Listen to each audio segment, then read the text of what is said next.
Ang bawat haplos ng hangin sa aking balat ay tila nagsasabi ng isang matagal ng lihim. Isang bigat na matagal kong binuhat ng mag-isa. Ang bahay na ito, ang bawat sulok nito, ang saksi sa aking pagpapanggap, sa aking pagtatago. Ako nga pala si Rowena, guro sa araw, at sa gabi isang ina at asawa na pilit pinapanatiling buo ang isang pamilyang unti-unti nang nagkakalamat. Ma, nakita mo ba yung libro ko sa history? Hiyaw ni Kevin mula sa sala. Ang boses niya ay puno ng pagmamadali. Nasa ibabaw ng TV, anak. Kanino mo po ang hinahanap yan? Sagot ko, pilit na pinipigil ang isang buntong hininga. Ang kanilang mga boses, ang kanilang presensya, ang tanging nagpapanatili sa akin. Sige po ma, salamat. Tugon niya, at narinig ko ang yabag ng kanyang mga paa patungo sa pinto. Maya-maya si Kriza naman ang nagpakita sa kusina. Ang buhok niya ay magulo pa at may bakas pa ng antok sa mga mata. Ma, wala na po bang kape? Malalate na naman po ako sa klase. Meron pa anak, kagagawa ko lang. Sagot ko, iniabot sa kanya ang tasa. Ang mga ngiti nilang yon, ang kanilang mga muka, ang tanging liwanag sa aking madilim na mundo. Sa bawat araw na lumilipas, mas lumalalim ang guhit ng pag-aalala sa aking noo. Si Lando, ang aking asawa, ang ama ng aking mga anak ay tila isang estranghero na sa akin. Ang kanyang mga tawag sa telepono, ang kanyang mga bulong sa dilim, ang kanyang mga lihim na pag-alis, lahat ng ito ay tumatago sa aking puso, nag-iiwan ng sugat na pilit kong itinatago. Isang gabi muli kong narinig ang pamilyar na tunog ng kanyang boses mula sa labas ng aming silid. Ang kanyang mga salita ay tila hangin lamang, ngunit ang tono ng kanyang pananalita ay hindi. Hindi ito tono na ginagamit niya kapag ako ang kanyang kausap. Naglakad ako papalapit sa pinto. Ang bawat takbang ay tila nagpapabigat sa aking puso. Oo, mahal. Mag-iingat ka. Bulong niya. Bukas, magkikita tayo. Miss na kita. Ang kanyang mga salita ay tila milyon-milyong karayom na tumusok sa aking kaluluwa. Ang sakit ay hindi na maitatago. Bumalik ako sa kama. Pilit na pinipikit ang aking mga mata. Ngunit ang luha ay patuloy na umaagos. Paano ko ito magagawa? Paano ko patuloy na magpapanggap na wala akong alam? Kinabukasan, pagkatapos umalis ng mga bata, umupo ako sa harapan ni Lando sa aming habag-kainan. Ang kanyang mga mata ay umiiwas sa akin. Ang kanyang mga kamay ay abala sa pag-inom ng kape. Ang katahimikan sa pagitan namin ay mas mabigat pa sa 1,000 bato. Lando, nagsimula ako. Ang aking boses ay nanginginig. Alam ko. Binitawan niya ang tasa. Ang tunog nito yung malakas sa katahimikan. Tumingin siya sa akin at ang kanyang mga mata ay walang emosyon. Walang bakas ng pagkagulat o pagsisisi. Alam ko ang tungkol sa kanya. Patuloy ko. Ang bawat salita ay tila isang piraso ng aking puso na pinupunit. Ang mga tawag mo, ang mga gabing wala ka, ang mga palusot mo. Tumingin siya sa malayo. Ang kanyang mga labi ay nakatikom. Rowena, hindi ko na kaya. Hindi mo na kaya? Tanong ko, ang aking boses ay umakyat ng bahagya. Hindi mo na kaya ang ano, Lando? Ang pamilya natin, ang mga anak natin? Hindi na ikaw, sagot niya. Ang mga salita ay tila isang patalim na tumatagos sa aking puso. Rowena, hindi na kita mahal. Ang mundo ko'y tila bumagsak sa isang iglap. Ang mga pangarap, ang mga alaala, ang lahat ng pinagsamahan namin ay tila naglaho sa isang iglap. Ngunit sa gitna ng sakit, isang bagay ang nanatili sa aking isipan, ang aming mga anak. Ang mga bata, Lando, sabi ko. Ang aking boses ay halos pabulong. Huwag nilang malalaman. Hindi ko kayang makita silang masaktan. Tumingin siya sa akin. Ang kanyang mga mata ay tila may bakas ng awa. Rowena, may isa pa akong sasabihin. Umanda ako sa pinakamasamang balita, ngunit ang kanyang mga salita ay mas masakit pa sa inaasahan ko. Buntis siya. Magiging ama na naman ako. Ang bawat salita niya ay tila isang martilyo na humahampas sa aking puso. Ang sakit ay halos hindi ko na kayang tiisin. Ngunit sa gitna ng lahat ng ito, isang bagay ang nanatili sa aking isipan. Ang aking mga anak, ang kanilang kinabukasan at ang kanilang kaligayahan. Kung ganun, hindi nila malalaman. Gagawin ko ang lahat para hindi sila masaktan. Mula noon, ang aming buhay ay naging isang malaking palabas. Nagpapanggap kami na maayos ang lahat, na kami isang masayang pamilya. Ngunit sa likod ng mga ngiti, sa likod ng aking mga tawa ay isang malalim na sugat na pilit kong itinatago. Isang umaga habang naghahanda si Lando para sa trabaho, hinalikan niya ang mga bata sa noo. Ingat kayo ha. Mamaya pag uwi ko, may pasalubong ako sa inyo. Yehey! Sigaw ni Kriza, ang kanyang mga mata ay nagniningning. Pa, huwag kang magpuyat sa trabaho ha. Paalala ni Kevin. Ngumiti si Lando sa kanila, isang ngiti na tila may bakas ng lungkot. Hindi anak, uuwi ako ng maaga. Ito ang huling pagkakataon na nakita ko siyang buhay. Makalipas ang ilang oras, habang nagtuturo ako sa aking klase, narinig ko ang malakas na sirena ng ambulansya at pulis. Isang kaba ang bumalot sa aking puso. Hindi ko alam kung bakit, ngunit pakiramdam ko ay may masamang nangyari. Maya-maya isang tawag ang natanggap ko mula sa ospital. Ang aking mundo ay muling bumagsak. Si Lando, ang ama ng aking mga anak, ay pumanaw na. Isang aksidente. Nawala ng preno ang isang bus at sumalpok sa kanyang sasakyan. Ang balita ay tila isang kidlat na tumama sa aming pamilya. Ang mga bata ay halos hindi makapaniwala. Ang kanilang ama, ang kanilang bayani ay wala na. Ang kanilang mga luha ay patuloy na umaagos. Ang kanilang mga hikbi ay pumupuno sa aming bahay. Ma, bakit po? Tanong ni Kriza, ang kanyang mukha ay puno ng sakit. Hindi po yan totoo, di ba ma? Bulong ni Kevin, ang kanyang mga mata ay walang buhay.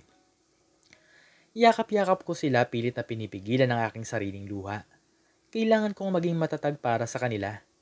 Kailangan kong maging bato sa kabila ng bagyo. Ang lamay ni Lando ay puno ng mga kaibigan at kamag-anak at bawat isa ay nagbibigay ng kanilang pakikiramay. Ang bawat isa ay nagbabahagi ng kanilang alaala kay Lando. Ngunit sa gitna ng lahat ng ito, isang muka ang hindi pamilyar sa akin.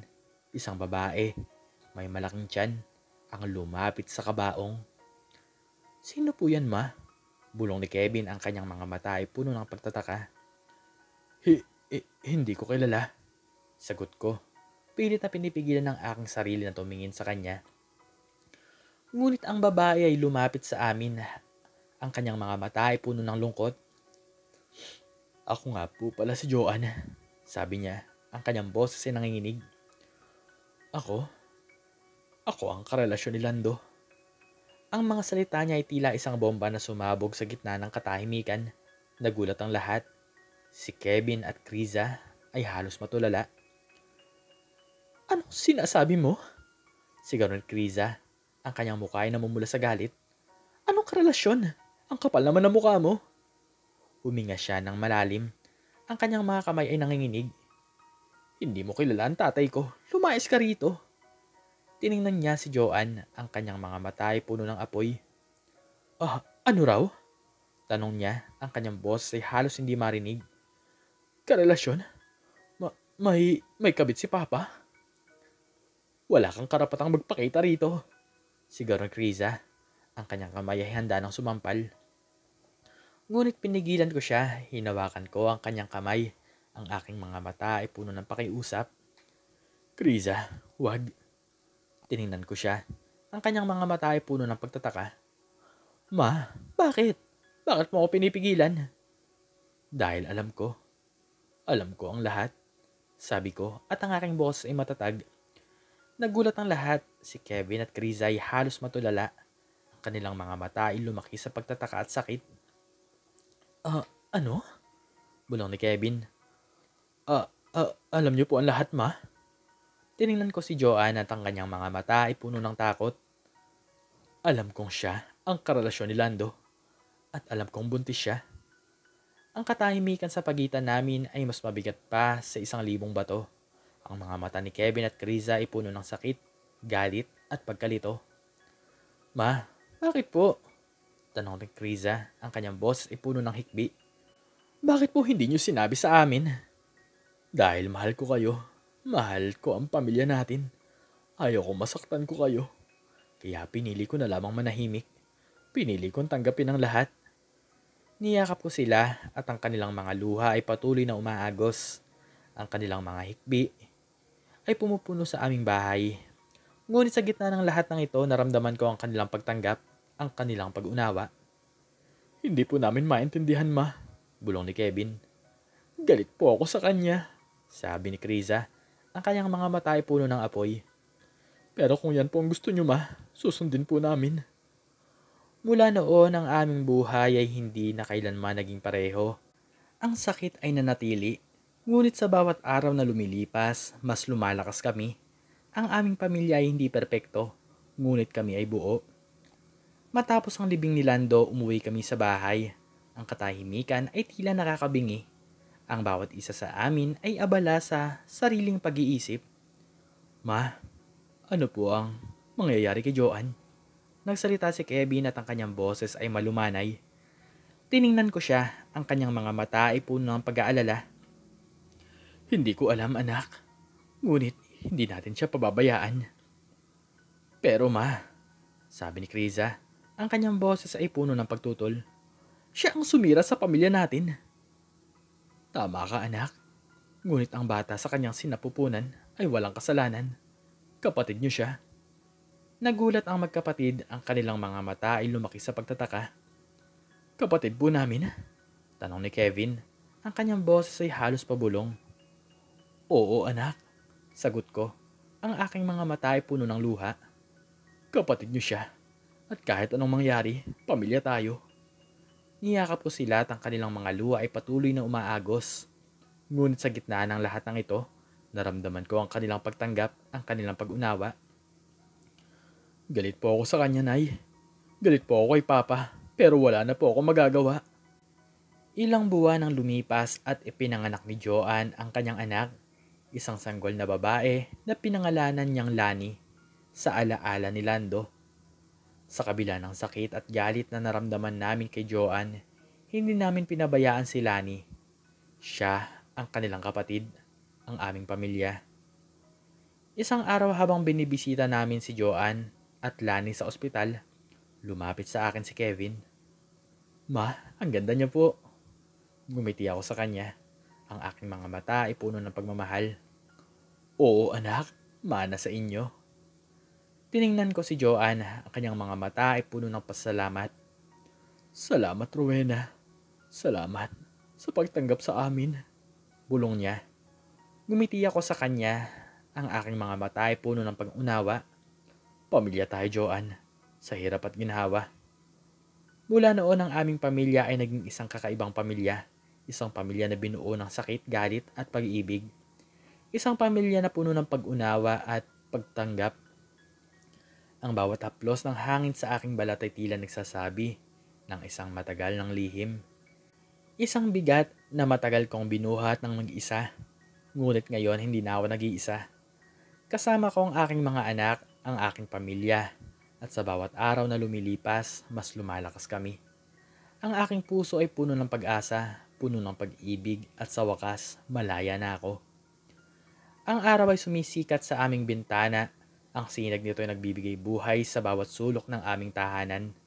Ang bawat tunog ng pagtawa ng mga bata, ang bawat pag-uusap namin sa hapagkainan ay nagpapaalala sa akin na ang buhay ay patuloy na umiikot. At sa gitna ng lahat ng ito, ang aming pamilya ay nananatiling matatag. Ma, pwede po ba tayong mag-bake ng cookies mamaya?